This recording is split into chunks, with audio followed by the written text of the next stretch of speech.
From Michael's 8th Avenue in Glen Burnie, Maryland, it's time for Ballroom Boxing on Home Team Sports. Hi again, everybody. Larry Michael with Jon Saraceno. John, another packed house, more excitement in store in the ballroom. And a little bit of a different twist tonight, Larry. We're going back to the roots of ballroom boxing, going back to fighters who don't have a lot of pro fights, not a lot of pro experience, and that's really what club boxing show is all about. We do have a dynamite main event. It's Bernice the Heat Barber against Alfonzo Daniels. These guys have faced each other before. They're both very experienced. We expect a great fight. Great contrast in styles. Barber, right-handed puncher. Daniels, southpaw, tricky, more of a boxer, doesn't really want to mix it up. Both guys have tried to break into the top 10 before as club fighters. They've been on losing streaks as of late. They got to get turned around here tonight. All right, folks, buckle up. Our first fight is coming up. It's Ballroom Boxing on Home Team Sports. Welcome back to Michael's 8th Avenue in Glen Burnie, Maryland. Ballroom Boxing on Home Team Sports. Let's take a look at the matchup for our next fight, John.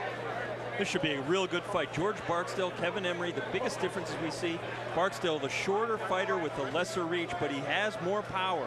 Should be a good matchup.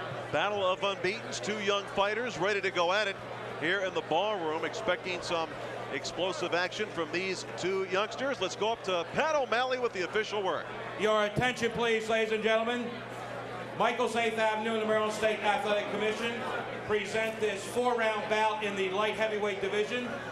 Chairman Carl N. Milligan Jr., Executive Director Patrick Piniella. Also commissioners with us tonight, Ben Alperstein, Michael Arrington, Charles P. Brown, J. Lee Harden, Outfloor Commissioner Emeritus, and Counsel Bruce Spitzler is with us this evening as well. Promoter, of course, is Scott Wagner, and matchmaker Josh Hall. The referee in charge will be Jodi Wingfield. Introducing the boxers. To my right, out of the blue corner, wearing the black trunks, weighing 169 pounds, from Suitland, Maryland, with a record of 1-0, and it was by knockout. Please welcome Kevin Emory.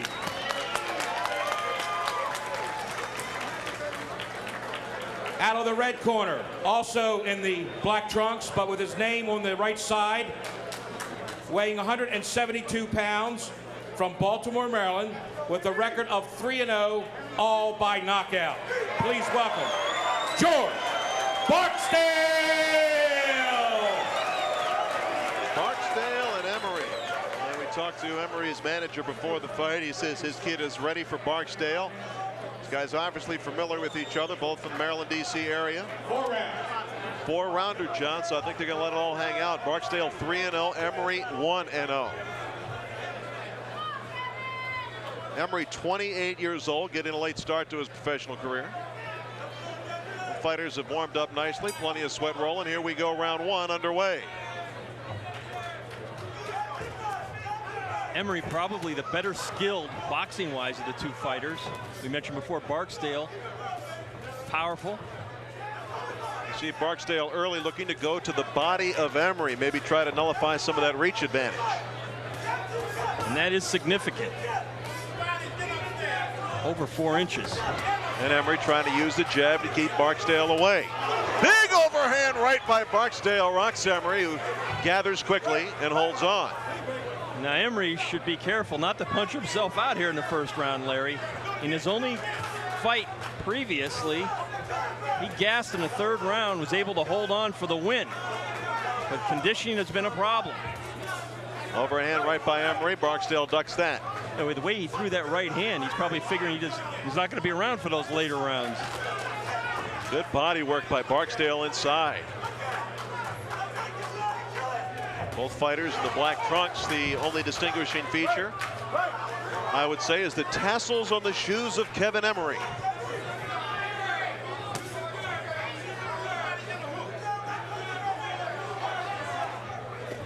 Emory better start pumping that jab to keep Barksdale off. The good body shot by Barksdale. Just misses with the right hand.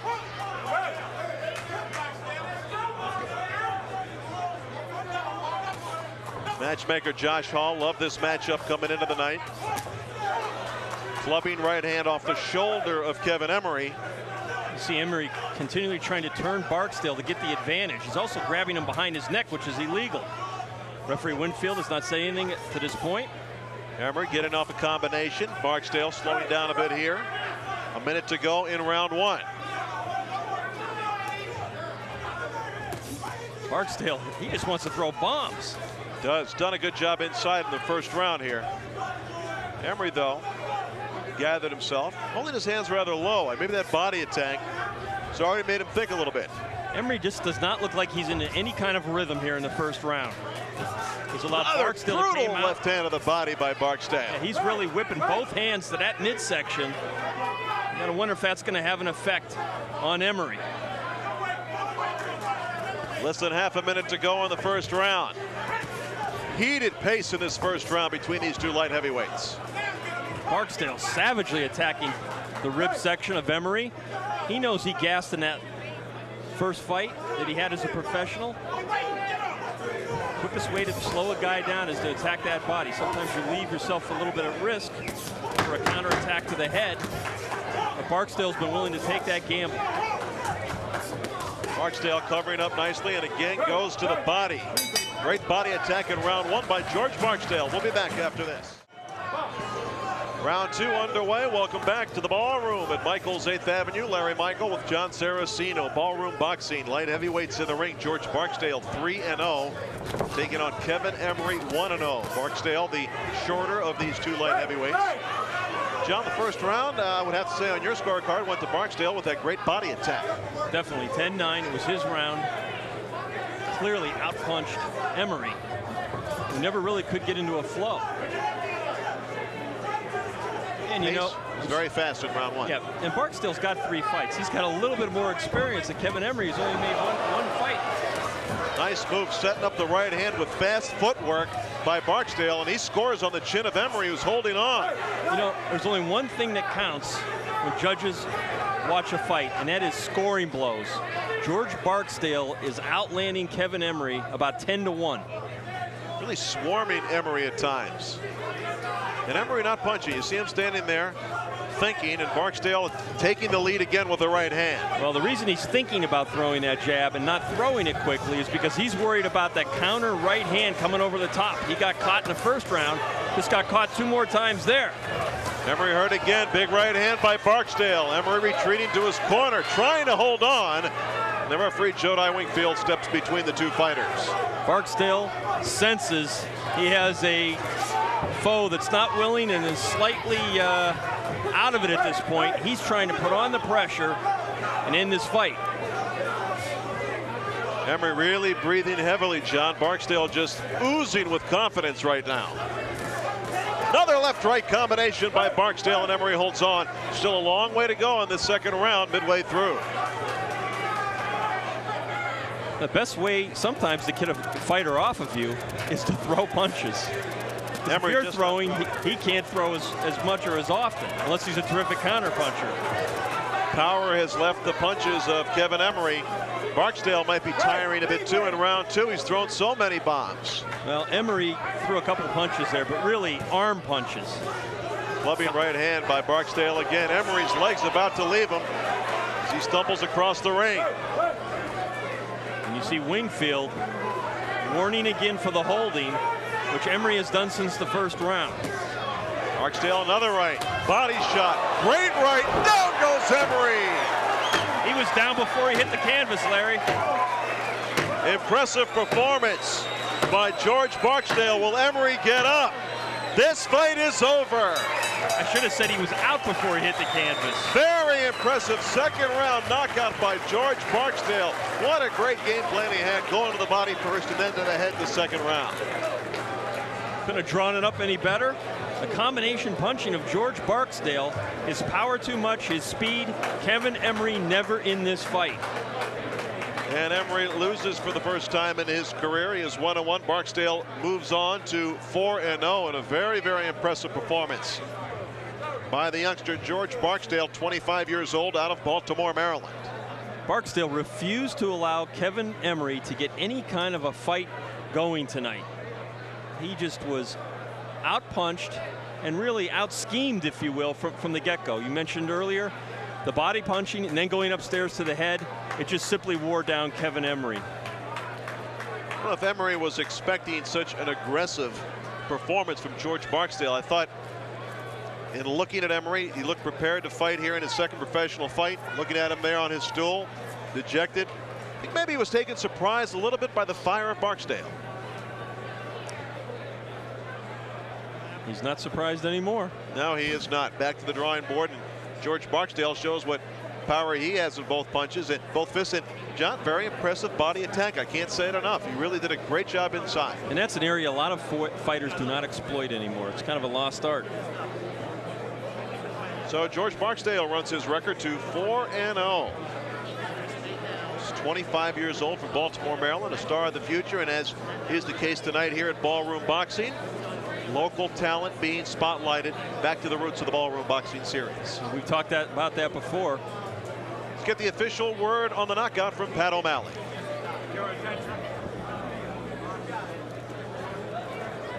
Your attention, please, ladies and gentlemen. The winner by KO at 2:40 of round 2, George Barksdale. Barksdale bombs out Kevin Emory. His 4th victory as professional against no losses. All 4 wins have come by knockout. George Barksdale is the winner, and he's going to be joined right now by our own friend Jon Scheinman.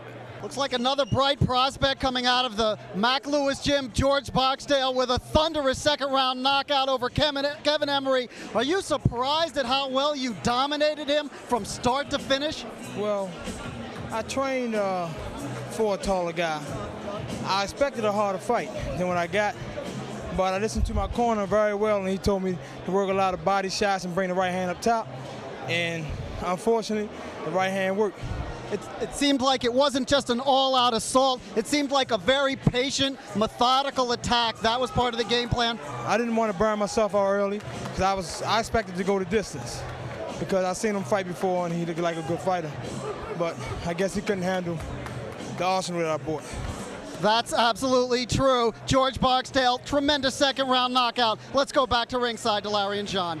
All right, thank you very much, Jon Scheinman. More Ballroom Boxing coming up from Michael's 8th Avenue in Glen Burnie, Maryland. Don't you dare go away. Okay, here we go. We're at Michael's 8th Avenue in Glen Burnie, Maryland. That means Ballroom Boxing on Home Team Sports. Larry Michael with Jon Saraceno. Junior middleweights next in the ring. John, let's take a look at the matchup. 3 big advantages for El Diablo, Carlos Diez. 4 inches taller than Rick Brown, 14 years younger, and Diaz has been here before. Brown makes his debut here tonight in the Ballroom Series. El Diablo 1-0-1. Let's get the official introductions from Pat O'Malley. Your attention, please, ladies and gentlemen. The Maryland State Athletic Commission, Chairman Carl N. Milligan Jr., Executive Director Patrick Pinella, and Ballroom Boxing promoter Scott Wagner, matchmaker Josh Hall present this 4-round bout in the junior middleweight division. Introducing the referee in charge, Gary Campaneschi. Introducing the boxers, out of the blue corner, wearing the black trunks, weighing 155 pounds, from North Charleston, South Carolina, making his professional debut. Please welcome Ricrdo Rick Brown.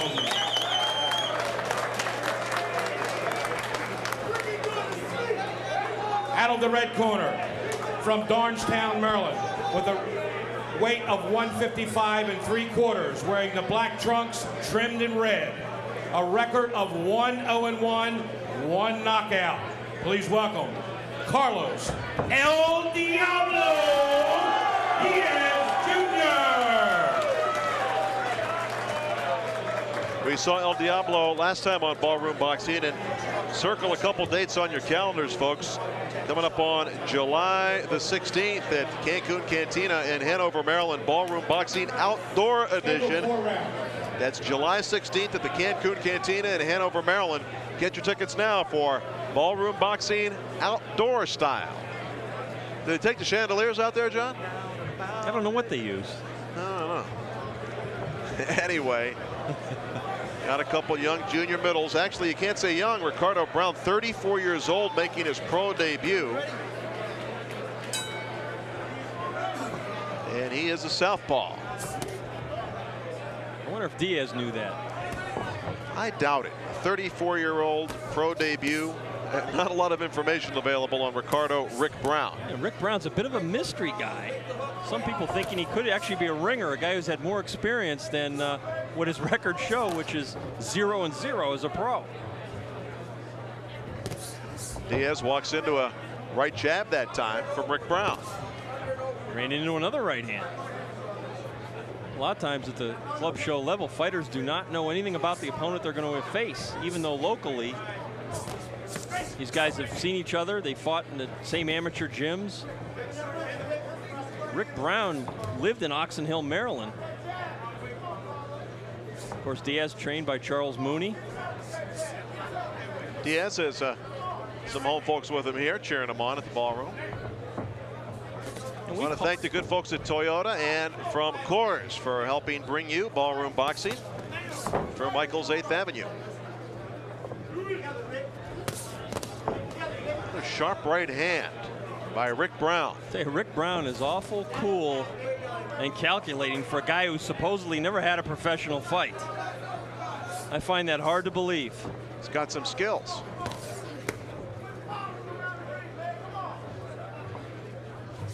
Diez, last time we saw him, had a hard time with his eyes, doing a lot of blinking, and seems to be the case again here tonight. I don't know if that's sweat or sometimes it's just a nervous twitch. Think he wears contacts? Not in the ring, you don't. Wow. I tell you what, Rick Brown is making El Diablo look silly right now in the first round. He does not know how to deal with this southpaw stance. Brown again scores with a right hand. It's a very tough round to score, John, as it unfolds. Well, Diez is pressing the fight. He just got worn. Brown isn't really landing a lot of punches. He landed a couple of right hands early. But El Diablo's missing wildly, lunging in. Rick Brown's got to make him pay more. Left hand misses by El Diablo Diez. Brown is one slick customer, especially at the club level. Definitely making Diez miss, making him look awkward at times. I don't know if I would want to fight this guy in my third professional fight. But it's going to be interesting for us to watch, and that's what we care about. Fight is scheduled for 4 rounds. Brown very elusive. Closing moments of the first round. We invite you back for round 2 after a break. This is Ballroom Boxing on Home Team Sports. Larry Michael with Jon Saraceno. This is Ballroom Boxing on Home Team Sports. Round number 2. These are junior middleweights. Carlos El Diablo Diez in the black trunks with the red flames, going against Ricrdo Rick Brown in Rick Brown's pro debut at 34 years of age. Southpaw. And John, how did you score round 1? Well, I gave the round to Rick Brown 10-9. I just thought he was the foxier counterpuncher. Made Diez really look bad in that first round. Let's see if Diez picked up anything from his corner and he can use it to his advantage here in the second. Doesn't look like it. Diez is not throwing punches with any authority right now, John. Is it because of the style of Rick Brown has made Diez tentative? There's no question the southpaw stance of Brown is giving Diez the fits. Brown keeps landing that right. Now Brown switches to a conventional stance, trying to score an overhand right. And Rick Brown, 34 years of age, does not appear to have the lack of experience you'd see with other fighters in their pro debuts. This kid has been in a gym somewhere fighting someone. I know that. Not really allowing Diez to find any rhythm, even though there with the right hand, big right hand by Brown. And what happened was he got caught in the top of his head by Diez a punch, and he threw a right hand right back and caught him. And Diez standing toe-to-toe with Brown. Good body shot by Diez. Good left hand, and down goes Brown. Oh, sneaky left hand by Diez. I was about to say, that was not the kind of fight that Rick Brown wanted, to stand toe-to-toe with Carlos Diez. And it is over. Diez with a second round knockout. Just as Rick Brown had some momentum, had some tempo, had some rhythm, Diez turns the lights out in a hurry. What a startling reversal after Ricrdo Brown handily won the first round. Diez appeared to be having more problems with the left-hander early in the second round. So left hand from Diez, right on the butt. But really the sequence that started, Larry, was Diez landing a right hand on the top of Ricrdo Brown's head. Brown fired back with his own right hand. Good scoring blow, and then they went at it. And of course, Diez got the better of it. You know, Rick Brown switched to the conventional style, and I don't know if that was his undoing. Here's a replay of the knockout. You see Brown backing up, which is not a professional move to back up like that with your hands down, and he got caught. And again, he went to the conventional stance, and I don't know if that was not his undoing or not, because he had Diez off balance from the southpaw style. Well, he wanted to give Diez a different look. Let's face it, Diez is a young fighter, only 20 years old. He thought he could trick him. It backfired. Good sportsmanship there. Rick Brown has recovered from the knockout. And quickly, Carlos Diez runs his record to 2-0-1 with 2 knockouts as he eliminates Rick Brown in the second round. Another one of the fine young boxers from the DC Baltimore area. Downstar in Maryland is the home of Carlos El Diablo Diez. Let's go up to Pat O'Malley with the official time of that knockout. Your attention, please, ladies and gentlemen. We have a knockout at 1:41 of round 2, and the winner, and now 2-0 with 1 draw and 2 knockouts, Carlos El Diablo Diez.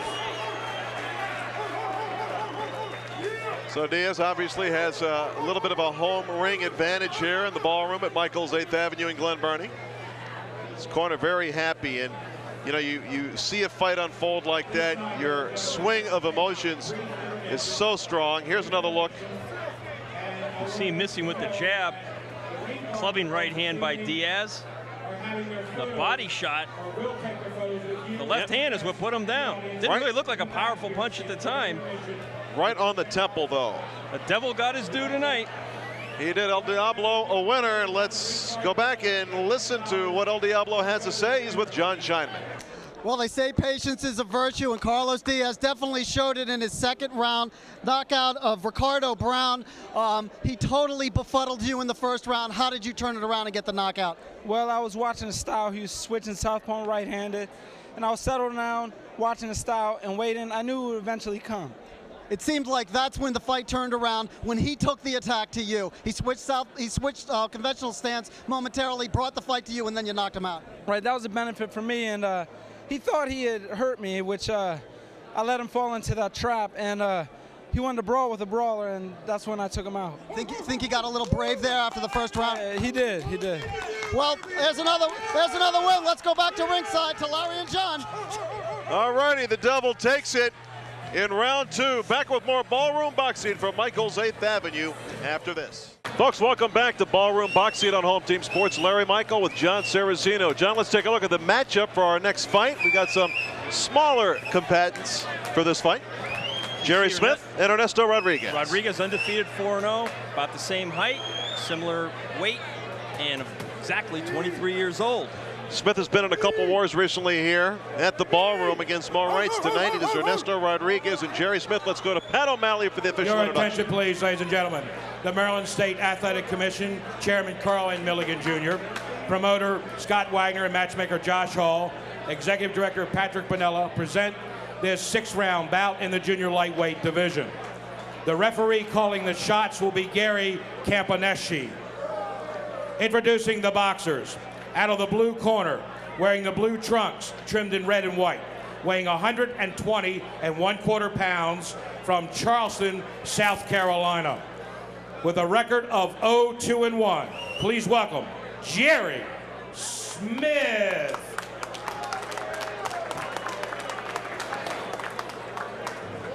Fighting out of the red corner, wearing the black trunks trimmed in white, weighing 125 1/4 pounds from District Heights, Maryland, with a record of 4-0. Please welcome Ernesto Rodriguez.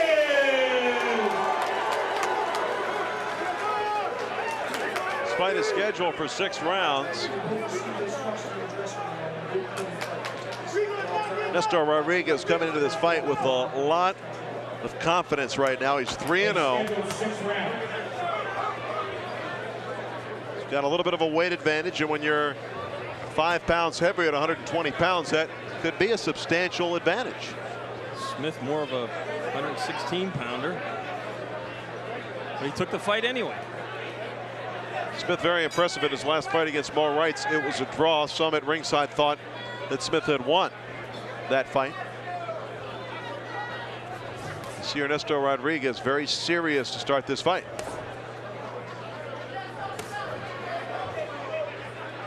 They tried to make a rematch of Smith and Wrights. Actually, it would have been a third fight, but they couldn't get it done. So Ernesto Rodriguez gets the shot against Jerry Smith.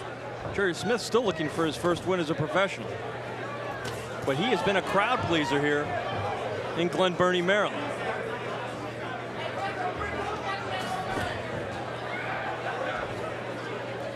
Right now he's trying to figure out Rodriguez, who's coming out jabbing and taking the advantage away. No sweat at all. No sweat at all on Rodriguez. Ripping a left hand though through the guard of Jerry Smith. See, Rodriguez, a very compact boxer, stand-up style. He tried to drop that right hand in over Jerry Smith, but Jerry's reflexes too quick there, got out of the way. Now, Ernesto Rodriguez is trained by Tom Browner out of the Hillcrest Heights, Maryland gym, which unfortunately a couple of weeks ago burned to the ground. Yeah, saw that news. Yeah, for a new home. Left-right combination by Ernesto Rodriguez. Smith really not showing much aggression in this fight, John, and if he just sits back against Rodriguez, he is looking at yet another loss. Well, I think this is a real feeling out process for Smith in the first round, particularly the first 2 minutes. Knocked off balance by the left hand of Ernesto Rodriguez. But certainly, you're right, Larry. Rodriguez is taking the initiative here in the opening round. Quick right hand by Rodriguez. Smith really doing very little offensively in round 1. And when Smith is throwing, he's not even landing. You don't get credit for throwing a punch, only landing. Oh, big right hand by Rodriguez. Rodriguez certainly has the heavier hands. Little pity pat left hand by Jerry Smith. Rodriguez did a nice little thing there, try to drop in that right uppercut as Smith moved inside. Short, compact punch. I can tell Rodriguez has some experience as a fighter, as an amateur. Very good fundamentals. Yes. Takes his time. Nice counter left by Smith. Yeah, that left hook landed. Little swelling around the right eye of Jerry Smith as we conclude round 1. More ballroom boxing coming up on Home Team Sports. All right, welcome back to Ballroom Boxing on Home Team Sports. Larry Michael with Jon Saraceno. Thanking the good folks at Toyota and Coors for helping make Ballroom Boxing possible each time here at Glen Burnie, Maryland. A great time as always had by the fans, and I am told, tremendous ratings for Ballroom Boxing on Home Team Sports. It's good to know. We'll be back on the air eventually. There is a summer fight, July the 16th, not to be televised. Ballroom Boxing goes outdoors to the Cancun Cantina in Hanover, Maryland. Get your tickets now for that one. Jerry Smith in the blue trunks with the white trim going against Ernesto Rodriguez. And Rodriguez, I think, clearly won that first round on everybody's scorecard. Overhand right by Rodriguez off the shoulder of Jerry Smith. See Smith trying to smother Rodriguez on the inside, keeping his gloves up high. He was getting caught in the first round. Trying to maybe reduce some of that punching room by Rodriguez, because he's not winning the battle from the outside. You know, Jerry Smith is getting frustrated early in this fight, John. His last couple of times out here against Mo Wrights, he had rhythm and he had openings for his punches. Here against Rodriguez, big left hand on the uppercut, right on the tip of the chin of Jerry Smith. And he's shook up. Struggling to get up. He is up. tell you what, very sneaky inside uppercut right on the point of the chin of Jerry Smith. Let's see if he's recovered. Well, Smith continues to stay on the outside, but he's not jabbing. And Rodriguez is jabbing at will and then dropping the right hand in. Smith's legs are still a little wobbly. Rodriguez being patient. That's a good sign for a young fighter. Rodriguez just 23 years old. Tell you what, Rodriguez throws every punch in the book, and he throws it well.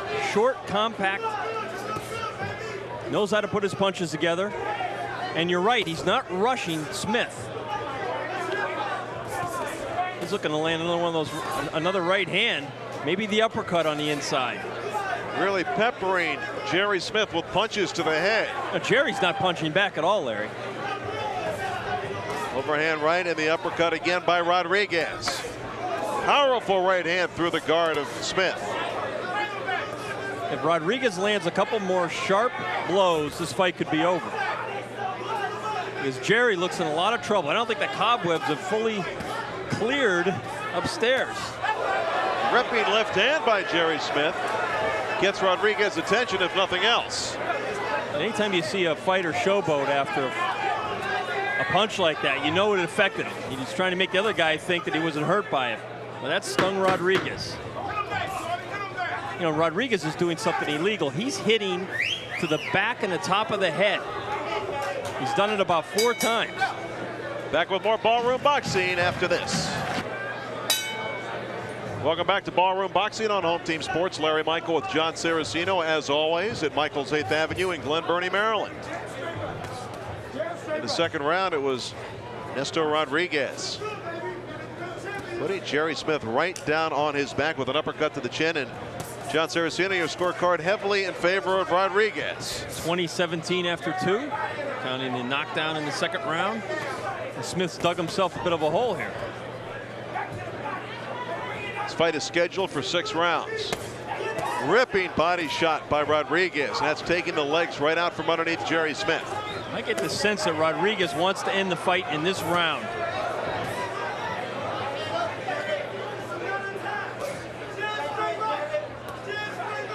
Smith really not punching back, and that is really been his downfall from the very first round. Really doesn't have anything to keep Rodriguez off him. Exactly. He is overwhelmed in this fight. And down goes Smith to one knee. It was a voluntary knee to get out of harm's way. Looking at a cut over his right eye. I wonder if he's wondering if he wants to get up or not. He looks like he wants to quit, and he's not getting up. Jerry Smith complaining about his eye, his right eye. Hey, fighters get punched in the eye all the time. It's part of the profession. So Enesto Rodriguez improves his record to 4-0 in impressive fashion. A 3rd round technical knockout, or I guess that is a knockout of Jerry Smith, as Smith took the knee voluntarily and never got up. Very weird ending to a fight that Rodriguez dominated from the opening seconds.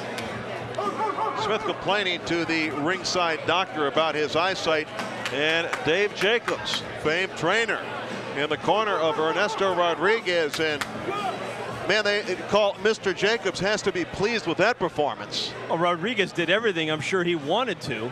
He broke down Smith and then put him away. Smith still complaining about his eyesight.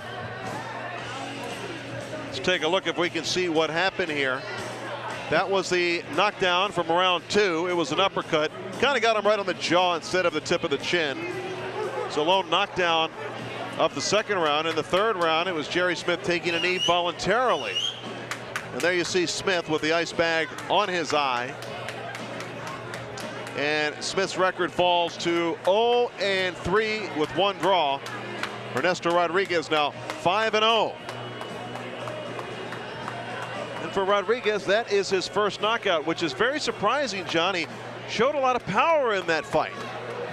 Well, it's because of the way he puts his punches together. He's a sharp puncher. I don't know he's all that powerful, but a lot of times it's the punch that you don't see that hurts you and puts you down. In the case of Jerry Smith, I think he felt he had too much and decided to call the night. So Enesto Rodriguez, the winner. Let's hear it officially from Pat O'Malley. Ladies and gentlemen, the knockout came at 109 of round 3, and the winner, Ernesto Rodriguez. Out of District Heights, Maryland, Ernesto Rodriguez runs his record to 5-0. The third round knockout of Jerry Smith. Let's head back to Jon Scheinman standing by with Ernesto Rodriguez. I'm here with Ernesto Rodriguez, who just scored a nice third round knockout over Jerry Smith. Ernesto, you stalked him behind the left jab and seemed very patient, but the short left uppercut was the shot that got him in trouble. Exactly. First of all, I'd like to thank God for the victory and to all the family and fans that came out to see me. Yeah, exactly. First of all, I was just kept working the jab like my corner told me. Work the jab, right hand, uppercut, go to the body, and it all worked out for me. Do you feel like the size differential, Jerry Smith came up in weight to meet you for this fight? Do you feel like the size differential was a factor? You seem to have a lot more power than he did. Well, no, I don't think so, because I've been working in the gym on my strength, so either way, if it would have been 119, 125, 120, it wouldn't matter. It's the same result would have happened. It wouldn't matter anything. Ernesto Rodriguez remains undefeated with a knockout of Jerry Smith. Let's go back to ringside. This night has been a knockout so far here at the Ballroom at Michael's 8th Avenue. What will be next? We'll find out after this. All right, welcome back to Michael's 8th Avenue in Glen Burnie, Maryland. Larry Michael with Jon Saraceno. Let's take a look at the matchup. It's a battle of Baltimore coming up next, John. John Lockett and Mike McFail. John Lockett 5'9.5" with a height advantage over Mike McFail, a couple of inches. But McFail, interesting enough, has almost a 4-inch reach advantage. Both 25 years old, both undefeated as young pros from Baltimore, Maryland. And tonight there is a 6-pound weight differential between McFail and Lockett. Let's hear the official introductions from ring announcer Pat O'Malley. Your attention, please, ladies and gentlemen. The Maryland State Athletic Commission, Chairman Carl N. Milligan Jr., Executive Director Patrick Piniella, Ballroom Boxing promoter Scott Wagner, and matchmaker Josh Hall present the 6th-round bout in the junior welterweight division. The referee calling the shots will be MALIK WALEED. Introducing the boxers. Out of the blue corner from Baltimore, Maryland, wearing the black and white trunks, weighing 144 3/4 pounds with a record of 3-0-1. Please welcome Mike McFail.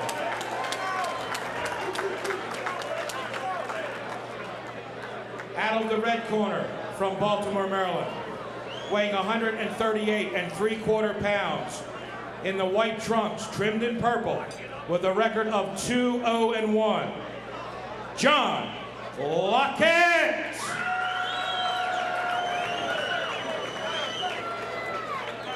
Lockett against McFail, two boxers from Baltimore, Maryland.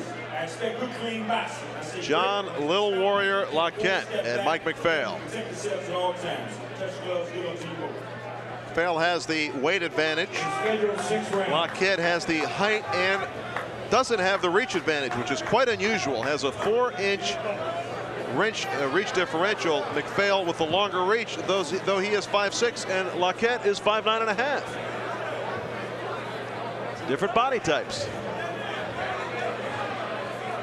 And these two fighters are more than just from Baltimore. They're very good friends, Larry, which is interesting. A lot of times guys will not fight each other when they're friendly like that, and they fought before. Lockett is out of the Mac Lewis gym. McFail trained by Alvin Anderson, both out of Baltimore. Last October, and Lockett was winning the fight prior to an accidental headbutt.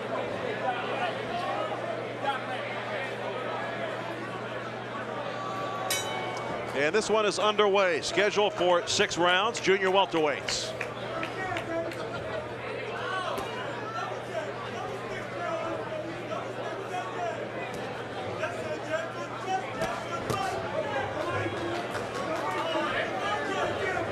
Make you want to fight your friend. Money? Money, I would say that would be the lone reason.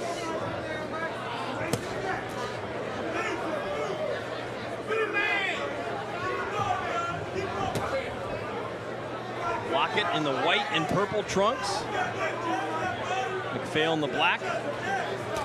See, when you see two guys that are friends like that, you wonder if there might be something a little personal there. As friends, both are fighters, both have the same weight class. And even though they're friends, you know, deep down inside, one of them thinks he is the better man.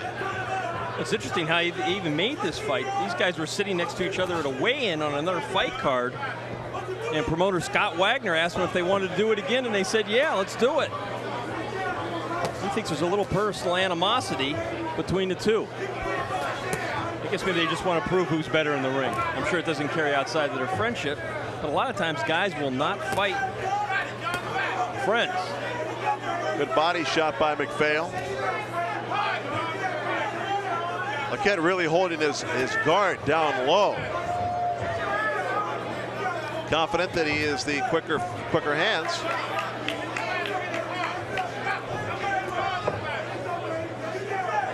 McFail trying to find the range with that left jab. Good basic fighter, McFail. Using the left and following up with the right behind it.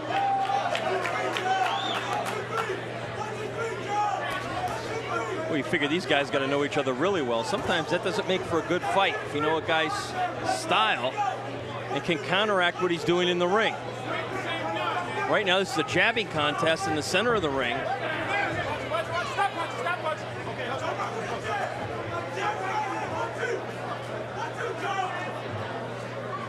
MALIK WALEED, the referee, doing a little tailoring of the trunks. Tassel work. I heard that was your specialty. I've never looked good in tassels.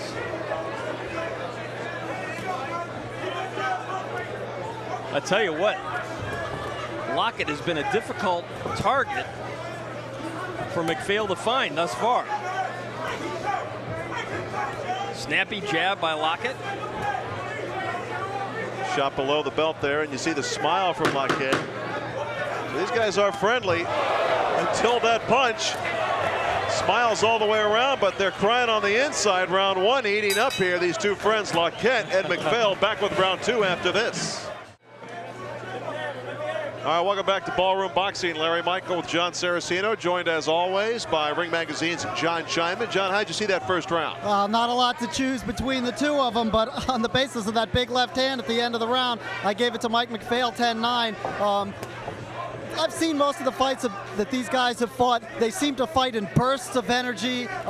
They don't have good consistency throughout a round, and they seem to fight best when they're hurt. All right, Jon Scheinman, round two underway.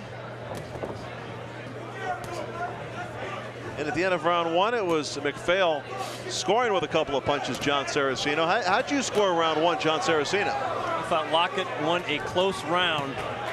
I tell you what, McFail has turned up the heat here in the second after landing those big shots at the end of the round. I didn't think it was enough for him to win the round, but it was a close round. I think you had it scored even. So all three of us saw it there.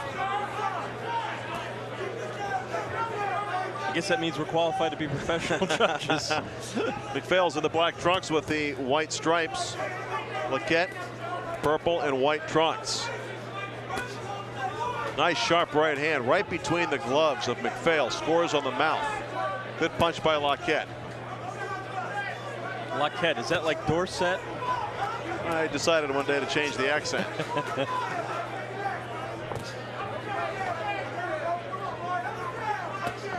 Tell you what, Lockett uses up the entire ring. He is moving. Ripping body shot. He's picking his spots to stand and punch. And it looks like McFail is really trying to land that one big shot, which could be his downfall. McFail needs to be a little busier. And after Gray, Lockett really has taken the tempo away here in round two. And here comes McFail. Hey, maybe you heard us. He's talking to him again. McFail, looping left hand. Sharp right by Lockett. Minutes to go in round two.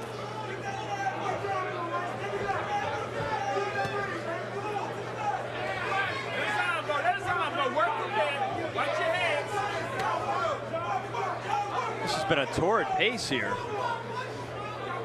Both guys really throwing a lot. Nice right hand by Lockett. McFail had a flash there for about 15-20 seconds. That's been it in round 2 for Mike McFail out of Baltimore, Maryland, a record of 3-0-1. 25 years old. Little slapping left hand. Clock winding out on round 2. We'll be back with more Ballroom Boxing on Home Team Sports. All right, round 3 underway here. Ballroom Boxing on Home Team Sports. These are junior welterweights. Jon Lockett, a record of 3-0. He is in the purple and white trunks. Actually is 2-0-1. Mike McFail 3-0-1 is in the black trunks.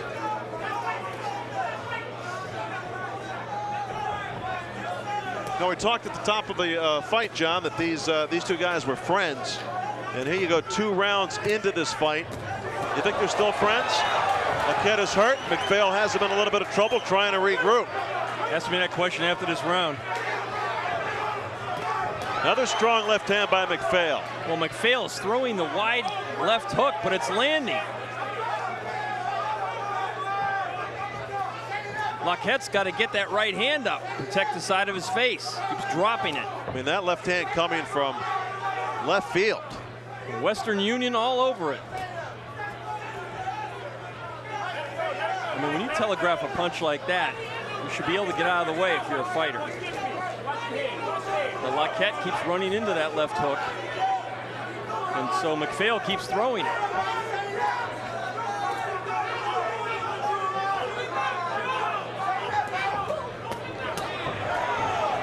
Lockett tried a wild left hook of his own, but he caught nothing but air. Really put him out of position when he missed that punch. And McFail covering up nicely, though. Lockett turning up the offensive heat. You know what? McFail keeps breathing deeply. I don't know if it's the quick pace of the fight as we're in the 3rd round here, or he's running out of a little gas. So far on our card, we have not seen a fight go the distance.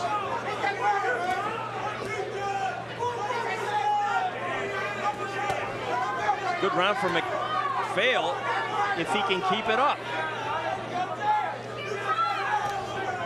You almost see Lockett getting his 2nd win in this round and taking over. McFail losing, fatiguing a little bit here. All right, he's just trying to swallow some air right now. Speaking of McFail in the black trunks, sharp right hand. That was a lead right hand, a sneaky punch from Lockett. And a left hand, blood from the nose now of McFail. And then they traded those left hooks. A risky proposition. A body shot by Lockett with the left hand. And that'll take some more starch out of McFail. Lockett finding a nice rhythm defensively and offensively, slipping the punches of McFail. McFail's nose is bleeding, Larry. He's having a hard time breathing. See him tugging at his midsection, trying to protect those ribs. And Lockett could go upstairs. Round 3, a good one for the Lil Warrior, Jon Lockett from Baltimore, Maryland. Round 4 coming up.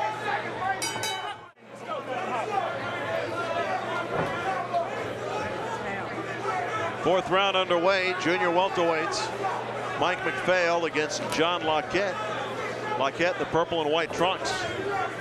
And through 3 rounds, John Scheinman, how do you have it scored? Well, I had Jon Lockett finally get on the board with a win in that round. I've got a 29-28 Mike McFail. I just haven't seen a sound game plan by Lockett. He just seems to be fighting very opportunistically. I think McFail has been working the left hook. It's a great shot for him. He should stay with it. And so far, I see McFail having the edge. Jon Saraceno, how about you? Lockett, slight edge, 1 point. I have the fight even. One round even. We are nothing if we're not consistent. 1 round each for the fighters.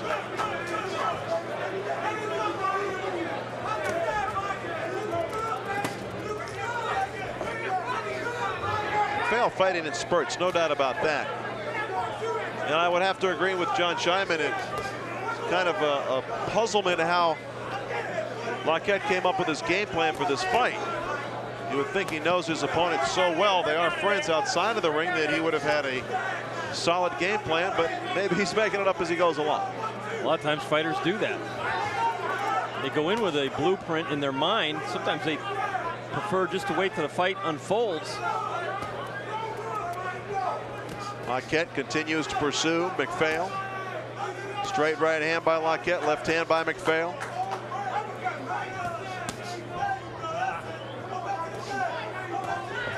Neither fighter doing much good with their jab, even though Lockett just scored with one. I think Lockett's been the busier fighter, but McFail has landed the harder blows. We'll see what the judges like. Still some blood from the nose of Mike McFail. Lockett snuck a short right uppercut on the inside that snapped McFail's head back there.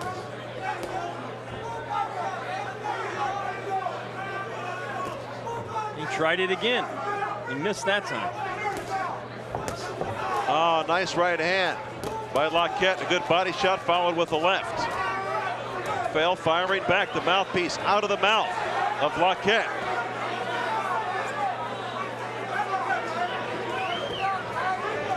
Referee MALIK WALEED kicks it to the side. In some states, they will take a natural break in the action. The referee can call time and put the mouthpiece back in, but not in Maryland. Well, Lockett's got to protect those choppers. Round 4 winding down. A good round from the little warrior. John Lockett. McFail fighting back to the end of this round. That's his. Welcome back to Ballroom Boxing on Home Team Sports. Larry Michael with Jon Saraceno. Left-right combination by Lockett.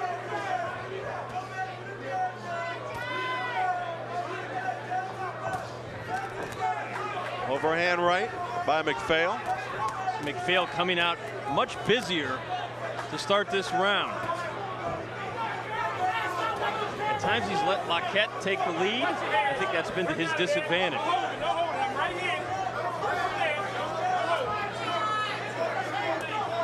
You think Lockett would want to fight his buddy from the outside, but there are times when Lockett wants to mix it up on the inside. Occasionally he's got the better of it.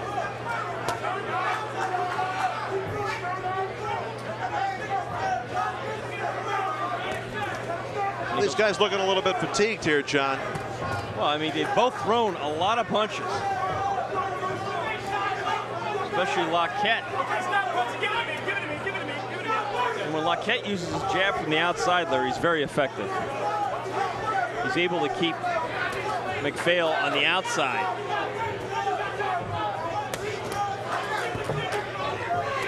The blood from the nose of McFail has stopped flowing.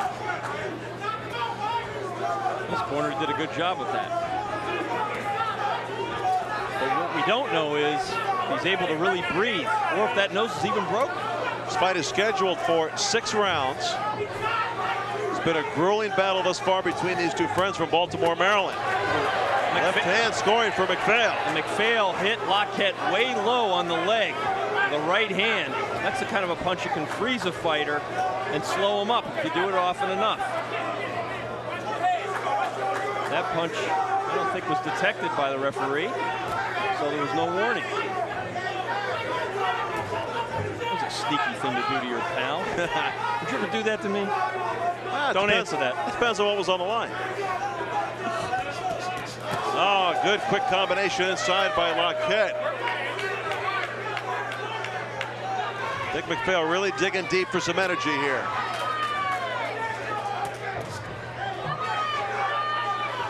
Both fighters leaving themselves open to counter-punching because they're throwing so wide. But not a lot of effective counter-punching going on in this fight. They're just wailing away. And again, the blood from the nose of Mike McFail. He's a little bit off balance when he's throwing some of these shots. You can see both the fatigue setting in with both fighters. Round 5 winding down. Final round, round 6 is next. Stick around.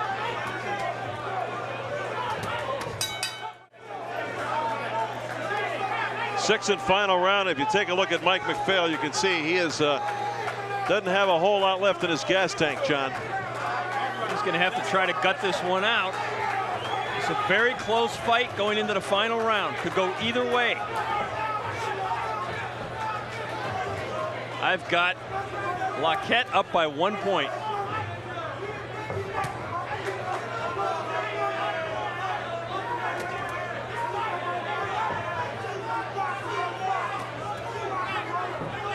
Lockett staying on the outside here. And you see McFail missing badly early here in the final round. McFail a little bit wary of moving inside here with Lockett. I don't know, maybe he thinks he's winning the fight. He doesn't have to. It's kind of how he's fighting this round. Maybe he thinks he's got it in the bank. Maybe. Tough to judge where the judges have this one. Good, strong left hand by Lockett. One thing you don't want to do is give away a round, because you never know how it's scored. Let's check in quickly with Jon Scheinman, see how he has it scored. Well, I've got it 48-47 for McFail, but I am not really confident that, you know, it could be going any way, put it that way. I think McFail could have made this fight a lot easier for himself. He's fought in flurries throughout the bout, but if he had just stepped back and jabbed, instead of allowing Lockett to come on, he would have been commanding in this bout. That's a good point from John. McFail's stamina, I question in this fight. He was puffing pretty good from the middle of this, late in the second round, early third round on.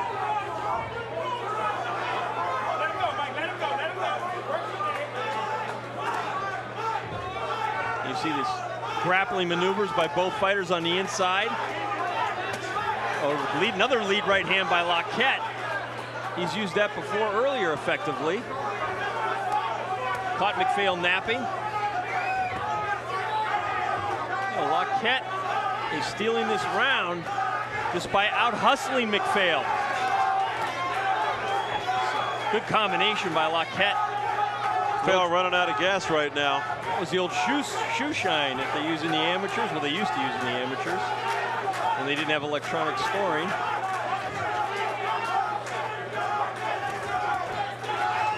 Overhand right by Lockett. McFail counters with a left. And McFail just trying to land that one big Sunday punch, the left hook, thinking that may be enough to win the fight. But Lockett has weathered those big left hands and continues to press the action forward. McFail is virtually giving away this last round. Ah, the mouthpiece comes flying out from Lockett's mouth. That's the second time that's happened tonight.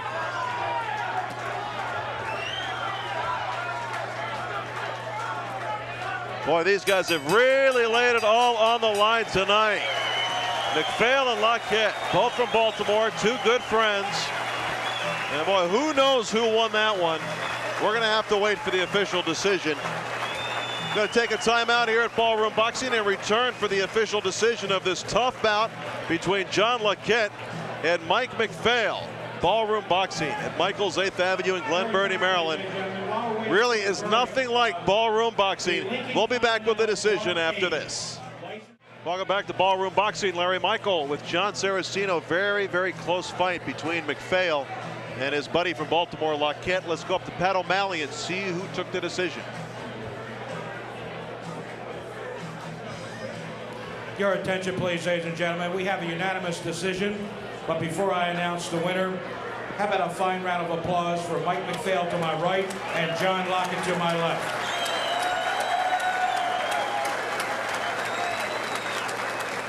Judge Gary Campaneschi scores it 59-55. Jodi Wingfield, judge, scores it 58-56. And Judge Kenny Chevalier scores it 58-56. And the winner, by unanimous decision, Jon Lockett. Lockett the winner, unanimous decision. Little Warrior takes home the victory. Any surprise there for Jon Saraceno? No, I had Lockett ahead by 2 points. I think he won the fight. He basically out-hustled McFail. All right, let's see what the winner Lockett has to say. He's standing by with Jon Scheinman. Well, they say with oh, wait a minute. Sorry, go ahead. Go ahead, start again. Okay. I'm with John Lockett, who just scored a 6-round unanimous decision over his very good friend Mike McFail. This was a rough and tumble war, and it was a rematch. What was the difference this time around? Mike really came ready, and for some reason I couldn't get my right hand off the way I wanted to, so it made it a little harder. But as long as there's a fight, I'm in it to win it. It seems like he started off the fight landing some very sharp, hard left hooks against you. It became his battle plan, and it seemed to take you a while to get into the fight. What loosened you up? Well, I mean, not to take nothing away from him, he don't hit all that hard. So after he landed a couple of good left hooks, I just had to figure out what he was doing and how to adjust to it so I wouldn't get hit with him anymore. You know, because anybody can hit you when you're not aware and hurt you. Well, a win for John Lockett. With friends like these, who needs enemies, huh? Back to ringside. All right, John Lockett, the winner. We'll be back with more Ballroom Boxing on Home Team Sports after this. We're at Michael's 8th Avenue in Glen Burnie, Maryland. That means it's Ballroom Boxing on Home Team Sports. Larry Michael with Jon Saraceno. Our next fight is in the ring. Let's take a look at the matchup, John. Anthony Fields and Julio Jimenez. Anthony Fields, a young fighter out of Washington, D.C., only 23. Jimenez, 32, and you see the difference in the records. Anthony Fields unbeaten in 7 fights. Jimenez only 3 and 5. Pat O'Malley now with the official introductions. Your attention, please, ladies and gentlemen. The Maryland State Athletic Commission, Chairman Carl N. Milligan Jr., Executive Director Patrick Coelho, and Ballroom Boxing promoter Scott Wagner, matchmaker Josh Hall present the 6th-round bout in the welterweight division. Introducing the referee in charge, Kenny Chevalier. And now the boxers. Out of the blue corner, from Virginia Beach, Virginia, weighing 147 pounds, wearing the blue trunks with a record of 3 and 5, 3 via the KO. Please welcome Julio Faison Jimenez. Out of the red corner, wearing the black trunks, weighing 147 pounds, from the nation's capital, Washington, D.C., with a record of 7-0, 5 by knockout. Please welcome Anthony Fields of the Fighting Fields Brothers. It's our pleasure to be joined at ringside with former kickboxing world champion Danny Boccagno. Danny, you enjoying the boxing here at Michael's tonight, are you? This is great. It's fun to see local talent and some of the high-case local talent here. You know, we have a main event coming up, Bernice Barber against Alfonzo Daniels. Barber, a former kickboxer. How tough do you think that transition has been for him? I don't think it's been that tough at all. When I was training and fighting, you know, we used to go to the boxing gyms and train and work with the boxers and improve our skills in our hands. And ask Danny to stick around and add some more commentary. No telling how long this will take, though, as Anthony Fields 7-0 going up against Julio Jimenez, who is 3 and 5. Don't let that record deceive you, he said, hopefully. Jimenez can be one tough character. Fights out of Virginia Beach. Obviously, Danny Fields from the southpaw stance. What problems does that pose for the conventional fighter? Well, when you fight someone from the southpaw stance, everything seems to be turned around. He's got to get used to being able to fight someone from southpaw stance. He has to keep his foot outside so he's not onto his power side. And right there you saw the two fighters stepping on each other's toes as they try to get comfortable and familiar in the ring. Fields from the Fighting Fields family in Washington, D.C. He is 7-0 with 5 knockouts. His brother Jermaine Fields, up and coming as well. We saw Jermaine's manager here tonight, Kelly Swanson. He said Jermaine's overcoming an injury right now. He's on the shelf. Fights for America Presents out of Denver. Jimenez really needs to get off the ropes. Either that or grab Fields, because he's getting the worst of that. Really is a no man's land right there in the corner, and now his legs beginning to look a little wobbly already. Now this is really a case of one fighter outclassing another. Anthony Fields on his way up, a young up-and-coming fighter. Jimenez, rather crude skills, just trying to hang in there with the young kid.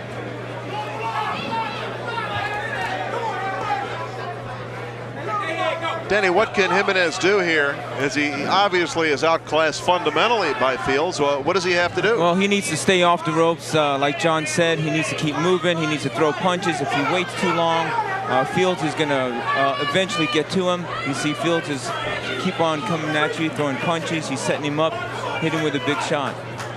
Mouthpiece coming out of the mouth of Jimenez. Fields has him up against the ropes here, continues to do damage, and as Danny said, that's not where Jimenez should be right now. Fields throwing every punch in the book right now. Looks like he wants to get Jimenez out of here in a hurry. Does he have a date or something? I don't know. It's like anything. You have someone throwing punches at you, you know, it's law of averages. The more he throws at you and you're not fighting back, he's going to hit you with a few of those punches. Jimenez just trying to survive here in round 1 against Anthony Fields. Danny, in recent years, it seems like more kickboxers have tried to make that transition into boxing, Troy Dorsey being one of them. We'll talk about that later in the second round. Yeah, round 1 is coming to a close. Back with more after this. Welcome back to Ballroom Boxing. I'm Larry Michael, University of Maryland graduate with 2 Penn Staters, unfortunately. Danny Boccagno, former world champion kickboxer, and Jon Saraceno from USA Today. Of course, I am the best looking of the trio, being from the University of Maryland. Action underway. And John, right before the break, you're asking Danny a question. Why don't we pick up? We talked about other kickboxers, Danny, making the move from kickboxing into professional boxing, where theoretically there's more money. And probably in reality there's more money, except for the best kickboxers in the world. Of course, they get paid well. Why don't more kickboxers attempt that? I think a lot of them like to stay in the kickboxing. Maybe they don't feel comfortable with just punching, but a lot of them are going into boxing, like you said, because several reasons. And one, because the money is there, but number 2, it helps them keep up their skills and keep them sharp for fighting. You have Troy Dorsey, who's won world titles in both kickboxing, James Waring, and also Murray Suitland. Danny retired unbeaten, 36-0 because of a hand injury. What are you doing now, Danny? I'm head instructor and general manager of world champion Just Smith Karate Schools in Falls Church, Virginia. All right, big trouble for Jimenez, tied up in the ropes. Fields really laying the lumber to him. Somehow Jimenez surviving here, John. Well, he's doing a smart thing there, trying to grab on and hold. But eventually, he's going to have to get some punches off. The problem is Jimenez has a weak jab. He doesn't really snap it. And Fields is totally disrespecting him at this point, as well he should. I mean, he's got the advantage, and you have to take advantage of it. Nice body shot. Look at the back of Jimenez, the welts. It looks like Jimenez is still on shaky feet. Also, he doesn't seem like he's really trained hard for this fight. And that left, yeah, exactly. And that left eye starting to swell around it, the puffiness. That eye's blowing up. Oh, Jimenez scores with a shot. Fields, though, keeps coming. You see off balance Jimenez is when he's throwing some of those punches, squaring up his feet. It's really a sitting duck for a sharpshooter like Anthony Fields. Well, it's obvious Jimenez has one thing, and that's heart. He's still right there after taking a pounding for 2 rounds. If you notice, Fields is now just laying back, and he's on the ropes this time. He's letting Jimenez throw his punches. I think Fields should just keep busy, throwing his punches, set up his shots. Sooner or later, he can get this guy out of there. Jimenez back up against the ropes. Right jab by Fields and the left hand by Fields. You see Jimenez holding Fields' arm, locking it up. And that left eye is starting to look ugly on Jimenez.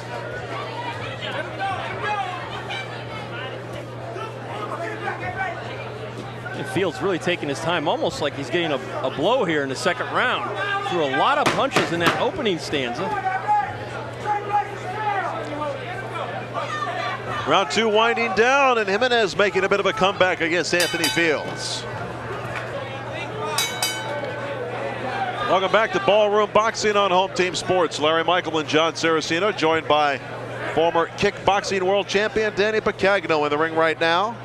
Anthony Fields out of Washington, D.C., going up against Julio Jimenez out of Virginia Beach, Virginia. Let's go to Jon Scheinman for his card after 2 rounds. John. That's American University grad, Jon Scheinman, by the way. I got Anthony Fields up by a shutout, 20-18 after 2 rounds. But after dominating for a round and a half, you really have to be concerned with his performance. Well, now he's turning Jimenez is hurt. Jimenez is hurt bad, and Fields is trying to close the door here in round 3. I don't know. Jimenez looks like he's looking for a soft spot in the canvas to me. He's saying, come and get me. What is he doing? His legs are completely gone. He can barely keep his legs underneath him, and he's asking for more from Anthony Fields. Well, when the round started, he kind of came over towards us and said, well, I'll give it the best I could, kind of like raised eyebrows, like, what am I going to do with this kid? Referee Kenny Chevalier taking a good look at this. Getting set to step in. Jimenez just looks like he's throwing all caution to the wind. Maybe he'll land a lucky punch. No. Not tonight. Fields crunching with the left hand, and Jimenez is hurt, and I don't think he is getting up. Kenny Chevalier, a very experienced referee, and that is it. Anthony Fields runs his record to 8-0. That is his 6th knockout, defeating Julio Jimenez. Well, Jimenez more or less ended that fight himself. You see him pointing there to his ear, it looked like. He had enough of Anthony Fields. Danny Boccagno, want to thank you for stopping by on Ballroom Boxing. Anytime you're in the area, we'd love to have you on. It was my pleasure. Thank you very much. Former World Kickboxing champ Danny Boccagno taking in the action here at Michael's 8th Avenue, and dynamic performance by Anthony Fields. John, you've seen the best and you've seen some of the worst. Where does Anthony Fields fit in? He is 8-0, a young welterweight, obviously a very bright future. Got a lot of tools, a lot of talent, natural ability, physical assets. You know, he comes from good stock. His brother's a very good fighter. But right now, he's still a prospect. And that's all you can call him. A bright one. On the replay, Anthony Fields clubbing away with the left hand. And a pretty convincing win for Anthony Fields as he knocks out Julio Jimenez. And coming up next is going to be our main event. Talk about that in a few moments. But Anthony Fields out of Washington, D.C., showing that, you know, it's all in the family. He and his brother both keep on rolling. The toughest thing for Fields might be, who's going to want to fight a tough left-hander like Anthony Fields? It's very true. Difficult to find opponents. Let's get the time of the knockout from Pat O'Malley. Your attention, please, ladies and gentlemen. The winner by TKO at 1:13 of round 3 from the Fighting Fields brothers, Anthony Fields.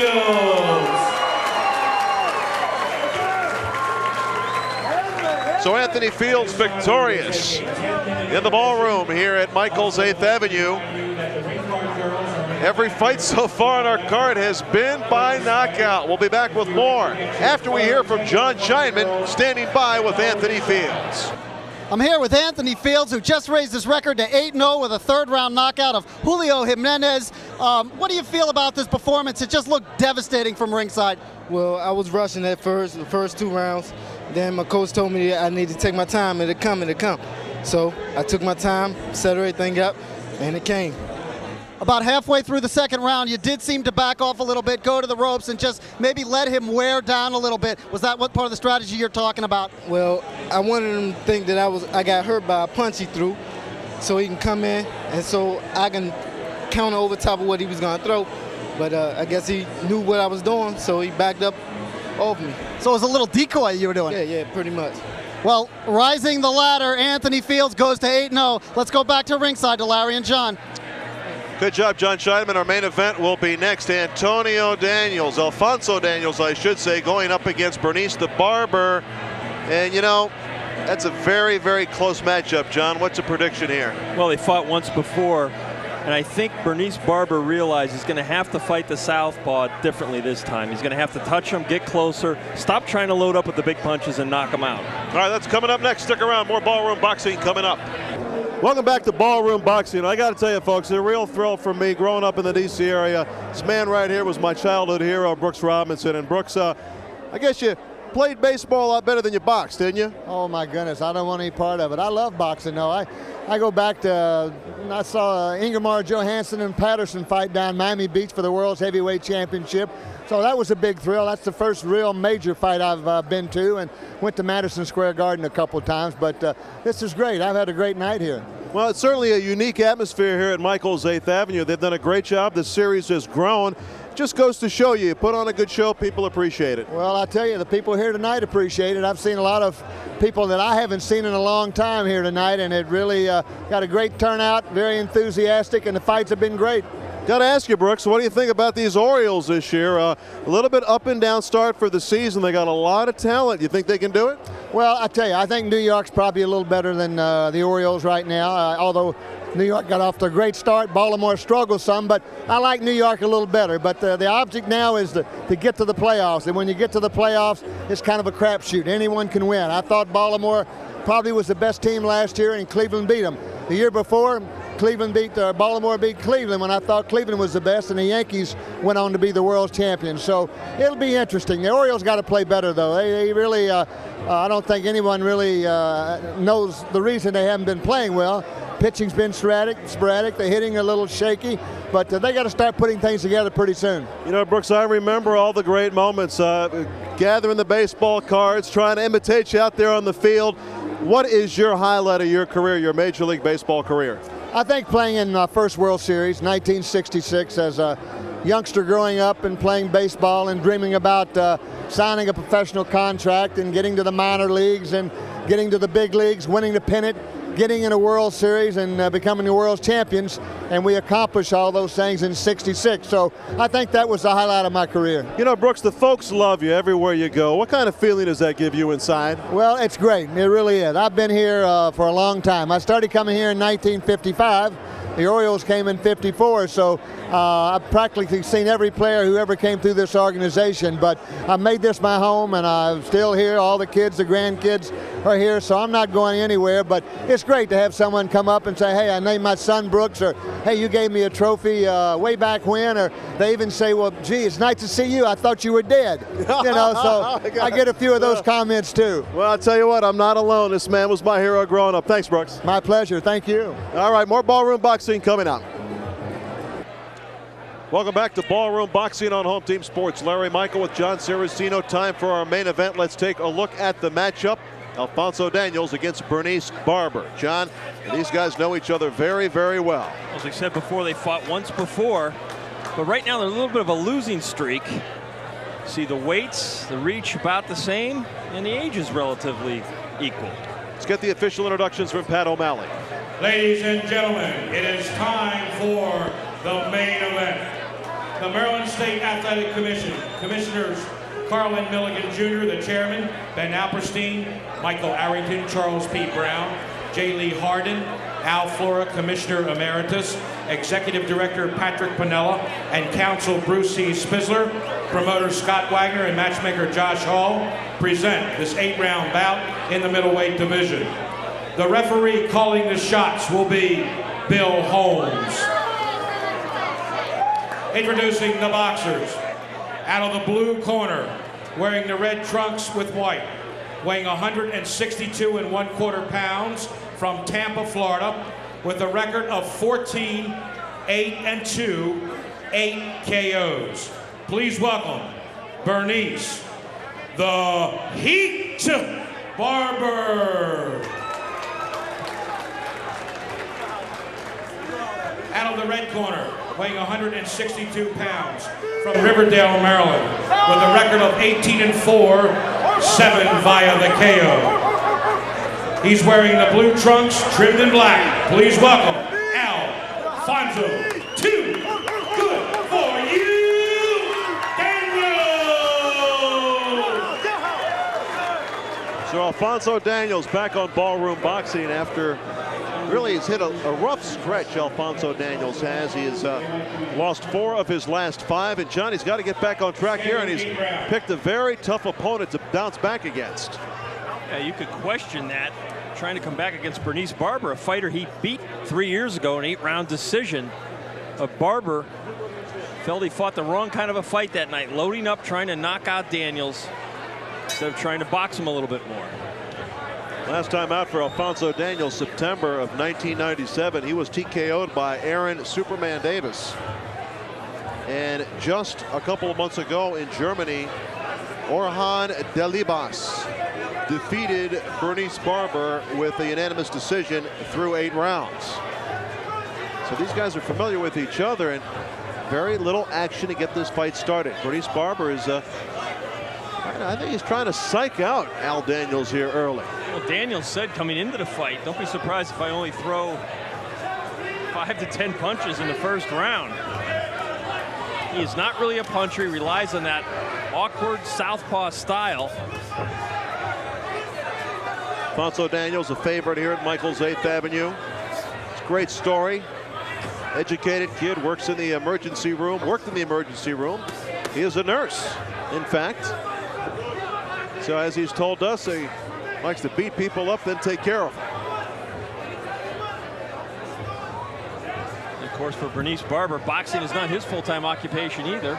He is a professional bricklayer, and he'd probably like to lay a few of those tonight, right along Daniels' head. Barber has not thrown a punch yet in this fight. Daniels, as we expected, moving side to side, trying to stay away from Bernice Barber. This fight is scheduled for 8 rounds. When you're fighting a southpaw, you have to be aggressive. And the lead right hand, of course, is a key punch, but you can't forget the jab either. Right now, Barber content to wait. Daniels doing the pitching and Barber doing the catching so far in the first round.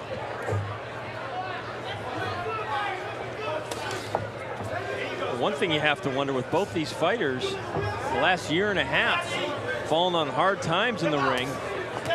Both of them losing, which has not been their path to this point in their career. And actually, they kind of had shots to move into the top 10, but every time they've stepped up against better fighters, Daniels and Barber have really been unable to reach that next level.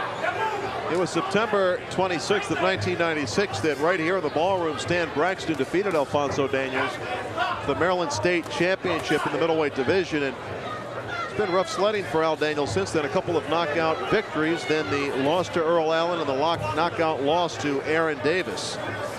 And here he finds himself against Bernice Barber on the comeback trail. First round, a round for Alfonzo Daniels, setting the tempo, setting the pace. More ballroom boxing coming up after this.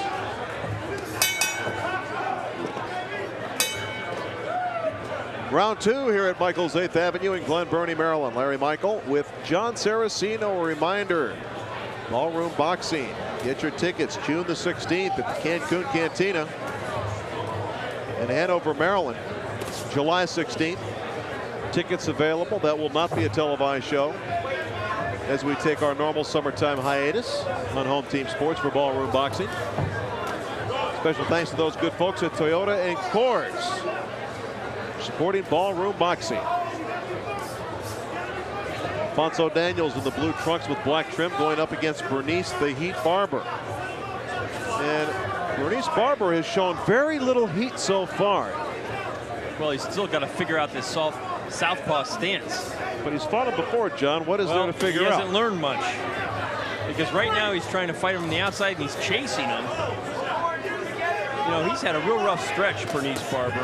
Began in late '96. A draw with Batavian Scotland. Just fought here in the series before. Then stepped up against Paul Vaden, who had fought for a world championship. Lost a 10-round decision to Paul Vaden. And then in '97 really had a bad stretch. Got stopped by Julio Green in 4 rounds. Lost a 10-round decision to Joey DeGrandis, a named fighter. And then Richie Woodhall, British champion, stopped him in 3 rounds last September before he got back on track against Glenwood Brown. Clubbing right hand by Alfonzo Daniels, and a strong right by Barber shocks Daniels. Daniels using that good hand speed and good side-to-side movement. A little bit of a mouse around the right eye of Bernice Barber. And sometimes when a fighter's, you know, Bernice's legs don't look exactly underneath him either. Very unsteady. That's a bad sign. Clubbing left hand by Daniels. Another left. Swelling around both eyes now for Bernice Barber. Barber just looks like he has absolutely nothing here tonight. Surprising he got here a couple hours early. We saw him with his Walkman on. He was getting himself ready for the fight. No indication that he would come out this slowly. And of course, the style of Daniels tough to figure out, even if you have fought him before. Well, it's giving him the fits right now. But more than that, he doesn't look like he has any snap on his punches. He's pushing his punches. He's off rhythm, can't get into a flow. This does not look good for Bernice Barber. This is not the kind of start he wanted against Alfonzo Daniels. The way he's fighting right now, Larry, his one chance is going to be to land a knockout punch. Barber beginning to turn up the heat just a bit, beginning to move forward, but really not throwing much leather. We expected a lot more from Bernice Barber. Certainly he talked a good game. And we're not seeing it here tonight. You know, he could be in that kind of loser's mentality. Exchanging blows, the end of round 2. Back with more after this. So 2 rounds in the books in our main event. Alfonzo, too good for you Daniels against Bernice the Heat Barber. Jon Scheinman, what's your scorecard say? Shutout 2018, Alfonzo Daniels. I can agree with Jon Saraceno. I've seen a lot of Bernice Barber fights. This is not him at all. I think the heavy-duty schedule that his management has put him on the past couple of years looks like it finally might be catching up with him. He just doesn't seem like the same pressure fighter he normally is. And this is totally playing into Alfonzo Daniels' hands of movement, slickness, 1-2 shots, and then get out of there. When Alfonzo Daniels is allowed to set the pace in a fight, he is very difficult to slow down. And Daniels is setting the pace in this fight. Alfonzo Daniels, 27 years old. Bernice Barber, 29 years old. And look how confident Al Daniels looks. And he's got reason to be. He knows he has Barber right where he wants him at this point. Still early in the fight. And Barber does have power, though only 8 knockouts from his 14 victories. Alfonzo Daniels, not known as a knockout man himself, 18 victories and just 7 knockouts.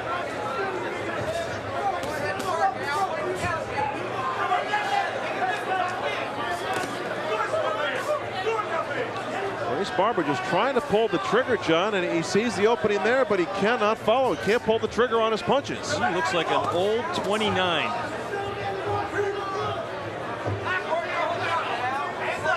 Like I say, we've seen Bernice Barber here in the ballroom before, and the Heat was a good nickname for him because he'd come in throwing a lot of punches from a lot of different angles, always moving forward, always throwing punches. Here, just not able to throw a punch. Daniels just too crafty, too slick for Bernice Barber. Al's just got to be careful not to get hit with one shot. You know that's in the back of his mind. He's piling up the points right now. Barber just ponderous, plodding style. If he continues to fight this type of fight, it's going to be a shutout.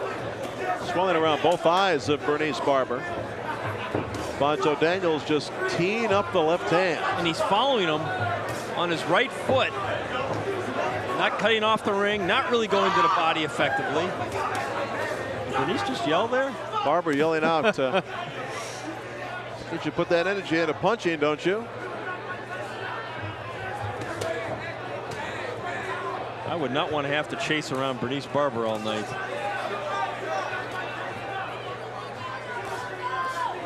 Actually, I meant Alfonzo Daniels. See that Barber's swelling. got his hands full. Daniels might not have a lot of power, but he is scoring points here. The 3rd round winding down. More of the same. Alfonzo Daniels leading. Bernice Barber just trying to find some tempo. Back after this.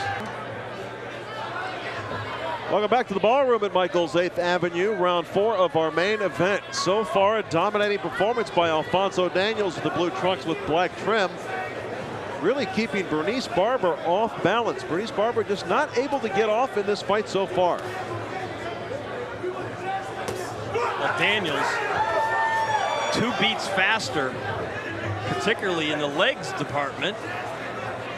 And Barber just cannot catch up with Al Daniels. He tried to throw a lead right hand at the end of that 3rd round. And that's about the only chance he's got the way he's fighting tonight, Larry. Just threw it again right there and missed. He's just loading up, hoping he can catch Al Daniels. Daniels has that good movement from side to side, however. It's going to be tough to catch up to him unless he gets careless, and that still is a possibility. A long way to go in this fight. This is round 4, scheduled for 8. Notice how Al Daniels keeps that left hand up to parry punches, particularly the right hand from Barber. He is just arm punching tonight, Bernice Barber. Really no snap, no leverage on his shots. He looks tired and worn out. Ripping left hand by Alfonzo Daniels. Twists the head of Bernice Barber. He's virtually hitting Barber at will. Barber continues to move forward, but not letting his hands go. This is target practice right now for a fighter like Al Daniels. Barber off balance. See, he missed with that punch, John. Went up on one leg. And you're right, he looks like an old fighter here tonight, which is very surprising because he's been in against some good, tough competition and really has not embarrassed himself. But that may be the point. 96 and 97 were grueling years for Barber, and he really started his slide. You know, he's lost 9 times and has 2 draws. So his mentality might right now be just to fight a little bit and try and survive. And he keeps trying to press the action, but he's not doing it effectively.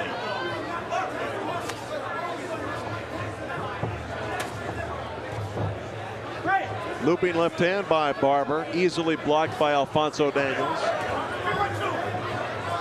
Barber trying to step up the pace with the jab, but that's it. Single jab, and that was it. I would be surprised if there comes a point in this fight, even though... Ooh, big right left hand there by Barber. And that gives him a lot of confidence as Daniels, for the first time in this fight, has slowed down a bit.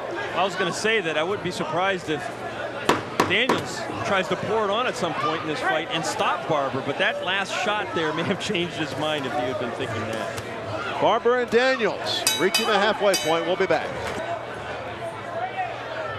Round 5 of our main event, Alfonzo Daniels and Bernice the Heat Barber. Larry Michael, Jon Saraceno, John Scheinman is with us as well. John, what's the scorecard say? Same as before, 40-36 shutout for Alfonzo Daniels. Bernice Barber had a good flurry there toward the end of the round, the last round, but I still gave it to Daniels. I don't think Alfonzo Daniels should go on the attack and try to get rid of Bernice Barber unless he's really got him hurt. He's only had a few knockouts in his career. If he's a knockout puncher at all, it's from a cumulative effect, and I think stick with what you're doing well and go the whole distance that way. Thank you, John. I certainly wasn't suggesting that he alter his style, but I would be surprised if, well, actually I would be a little bit surprised because it's really not Daniel's style to get in and mix it up. But he's having his way with Barber, and later in the fight, it's possible he could get him in a situation where he could swarm him. Barber trying to pump himself up. Tapping on his chest saying, come on, let's get it on. Daniels again, the quicker hands. I mean, I really think that if Daniels poured it on, he could stop Barber because Barber has no legs tonight. I think he could knock him out if he really wanted to. Barber now really beginning to chase after Daniels. But not doing it behind any punching, just doing it, just trying to get closer to him with his legs, but the arms won't go. We've never seen Bernice Barber look this bad. I don't know if something's wrong, he didn't train. He's making all kinds of noises and yelling at Daniels. Meanwhile, Daniels is picking him apart. Daniels continues to move to his left. Barber has no answer. Barber is 29 going on 49 tonight.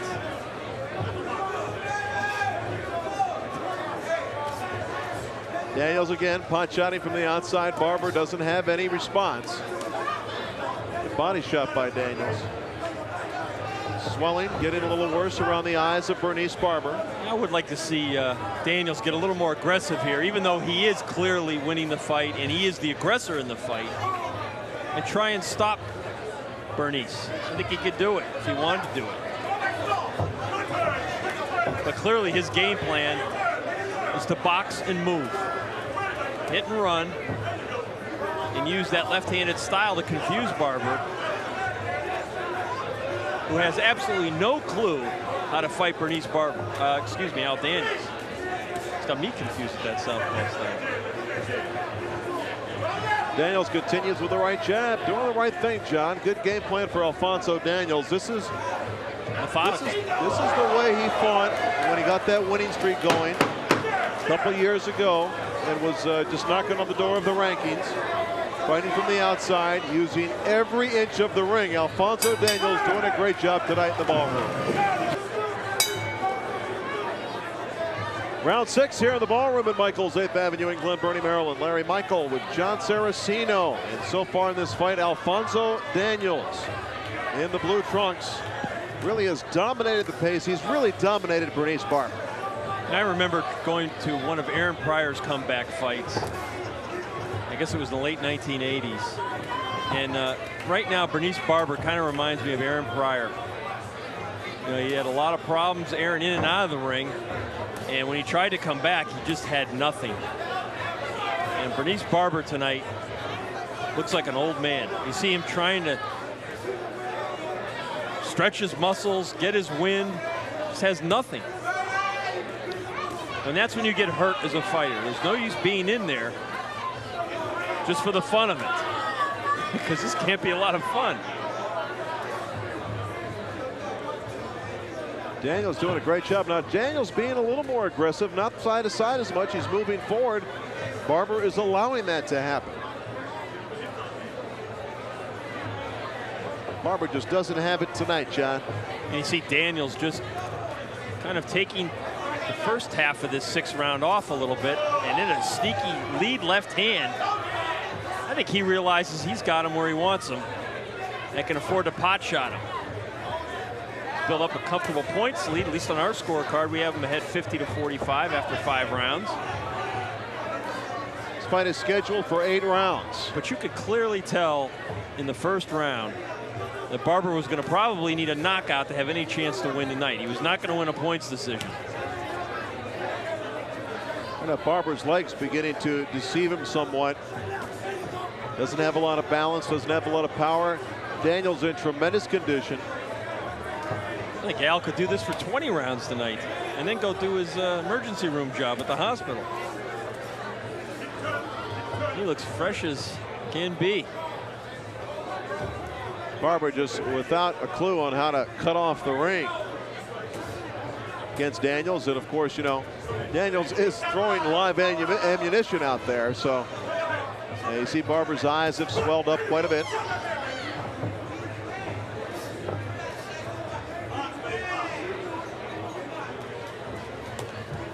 Well, wild left hook by Barber, trying to pull something out of the bag of tricks.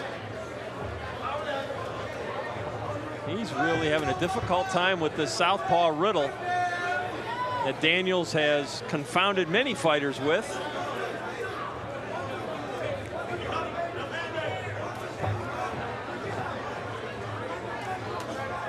Body shot by Barber just off the hip of Alfonzo Daniels. More the same here. As the round winds down, Barber gets close but doesn't do much damage. We'll be back with more Ballroom Boxing after this.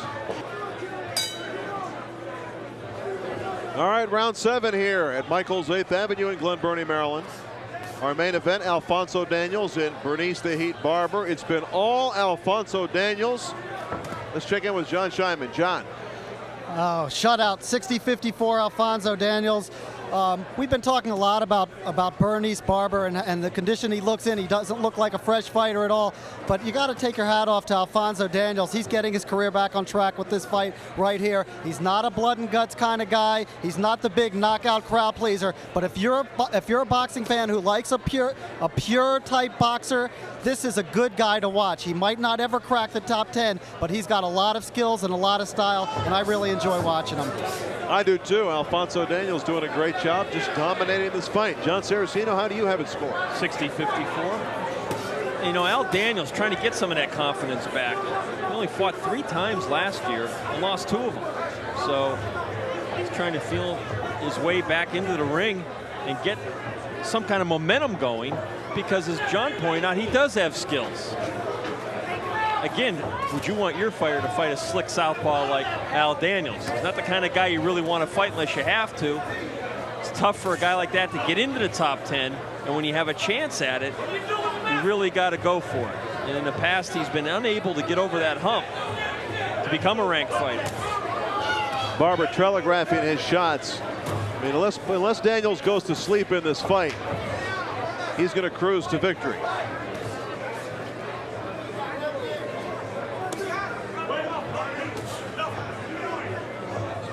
Daniels only 27 years old. I think if I were Al Daniels, I'd try to pick on somebody that's a top 10, top 15 guy in the hopes that they would take a fight.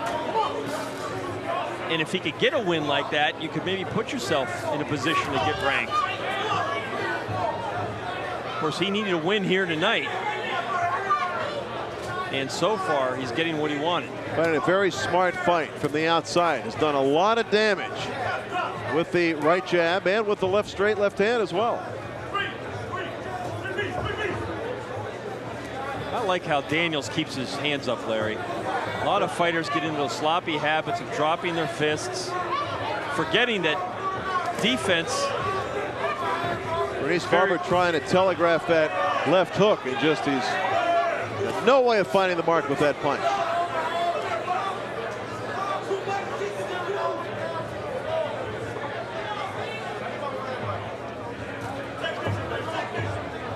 Barber keeping that right hand up tight against his chin.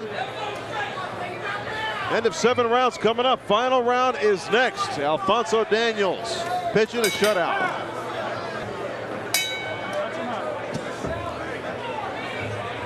Final round, the 8th round here in our main event. Alfonzo Daniels and Bernice the Heat Barber. And John, pretty clear, the only way for Barber to win this fight is by knockout. That's the only chance he's had, I think, from the opening bell. And I think he knew it coming into the fight. He looked worried standing in his corner before the fight even started. Now we know why. He is back on his heels, which is not a good sign for a fighter. Daniels really taking him apart in this fight.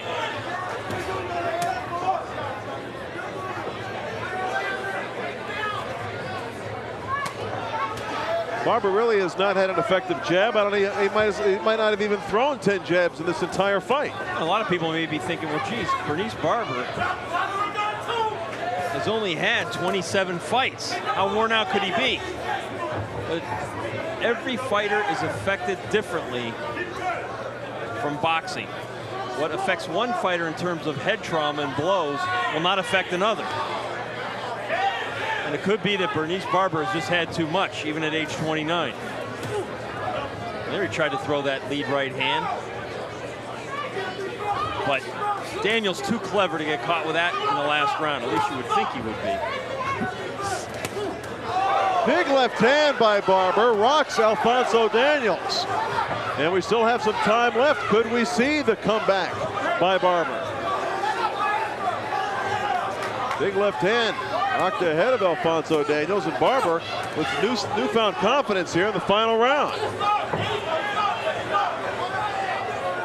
Daniels needs to keep his patience, keep his game plan. Good left hand. Oh, that was a short left hand. It traveled about 8 inches from Daniels, clipped Barber right on the whiskers. That might have taken that final assault out of Barber. That one punch.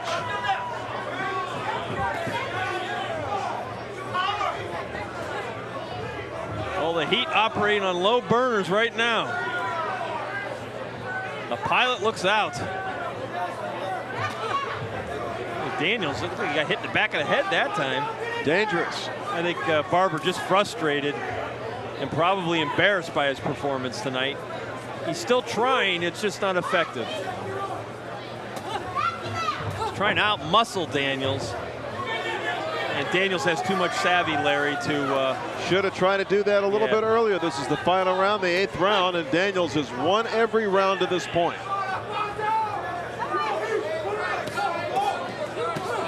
Daniels doubling up with the jab. Closing seconds of this fight. Alfonzo Daniels, little blood from the nose of Bernice Barber. The end of this fight, Alfonzo Daniels and Bernice Barber. Good sportsmanship. And we'll be back with a decision from the ballroom at Michael's 8th Avenue in just a moment. Okay, our main event has concluded. It went the distance, 8 rounds. Let's get the official word on the decision from Pat O'Malley. Your attention, please, ladies and gentlemen. We have a unanimous decision. Judge Gary Campaneschi scores it 80-72. Judge Kenny Chevalier scores it 78-74. And Judge MALIK WALEED scores it 80-73. And the winner, by unanimous decision, Alfonzo 2. Good for you, Daniels. So Alfonzo Daniels back on the winning track, a unanimous decision over Bernice the Heat Barber. Let's check in with John Scheinman, who's going to get set to talk with the winner, Alfonzo Daniels. I'm here with Alfonzo Daniels, just scored an 8-round unanimous decision victory in the main event over Bernice Barber. How's it feel to get back on the winning track?